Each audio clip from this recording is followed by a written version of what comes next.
Hi guys, welcome back. Today we are getting started on our new project in the garage here. So you can see this is a garage space and full of junk right now, but eventually it's going to be something beautiful.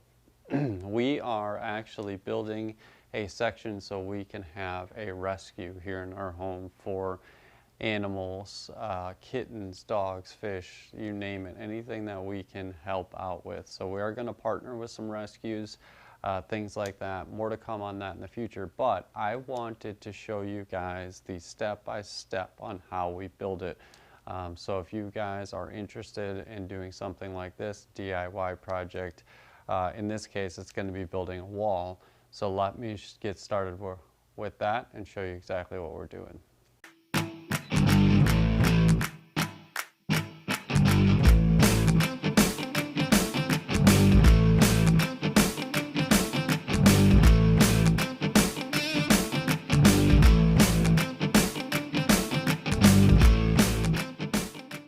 All right, so yes, I know this isn't the typical thing we do on this channel. I wanted to show you guys the actual step-by-step on how to do this.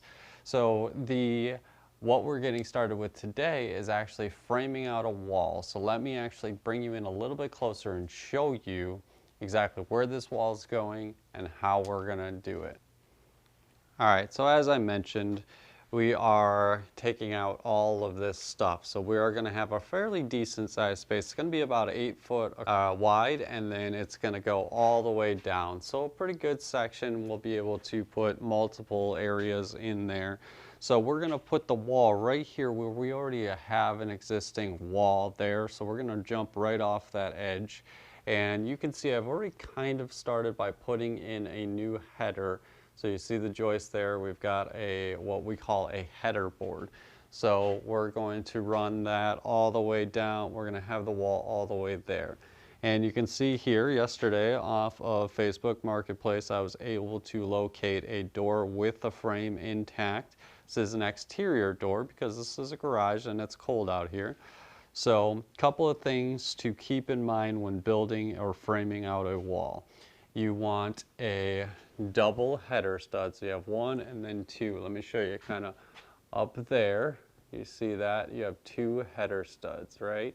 And then since we are putting a door in this wall, you need to know A, the size of the door that you're using, and B, where you're going to put it. We're going to go 4 foot over, put our door in, and then we're going to go the rest of the way with our wall. Now typically what you would do in building a wall is build it on the ground right here as one whole long one, even with the door jamb framed out. And then you actually would lift that up and tack it into place. So we are not going to do that. We're going to be building this one in sections, just given that I don't have the space to pull all of this junk out at the same time. So we'll be kind of working in parts, and then we will be drywalling, insulating, drywalling, running some electrical. So a lot to learn here that, again, I am not an expert. I am a handyman on the side, but for the most part, this is all DIY, and I'll show you how to do it and how to do it safely.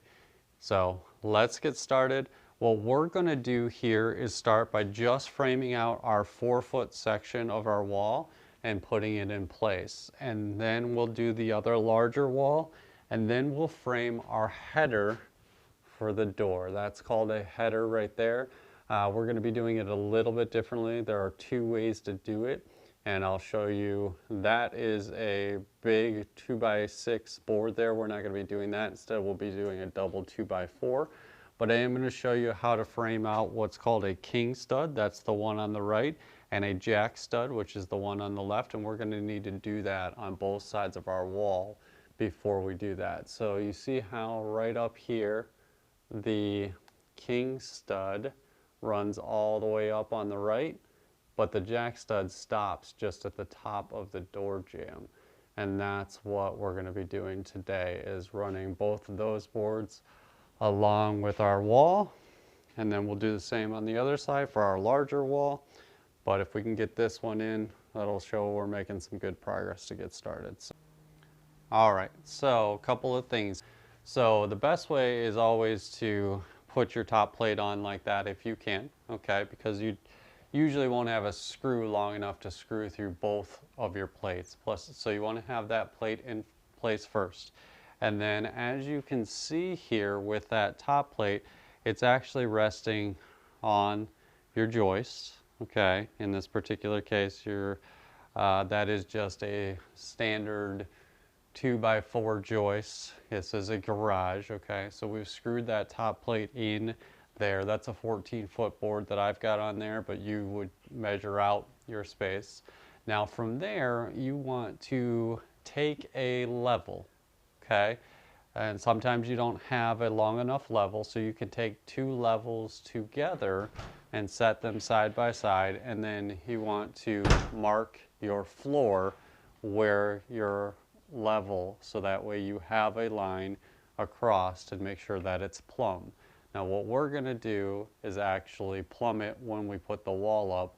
We'll put our level against it and make sure it's plumb and in place. The line is always better because that way you have a place to kick to.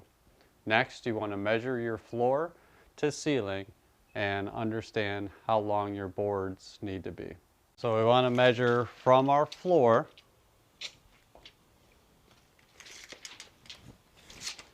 up to our top plate that we've installed. And for me, that is 100.5.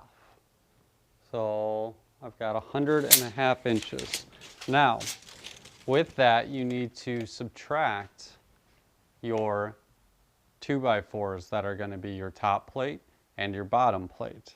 So now we know that a standard 2x4 is 1.5 inches thick. Now 1.5 inches plus 1.5 inches equals 3 inches. So we know that our boards need to be cut to a length of 100.5 minus 3 inches, which gives us 97.5 is how long. Now a standard 8-foot 2x4 is 96 inches. We won't get away with an 8-foot 2x4. We would need just a little bit longer than an 8-foot 2x4.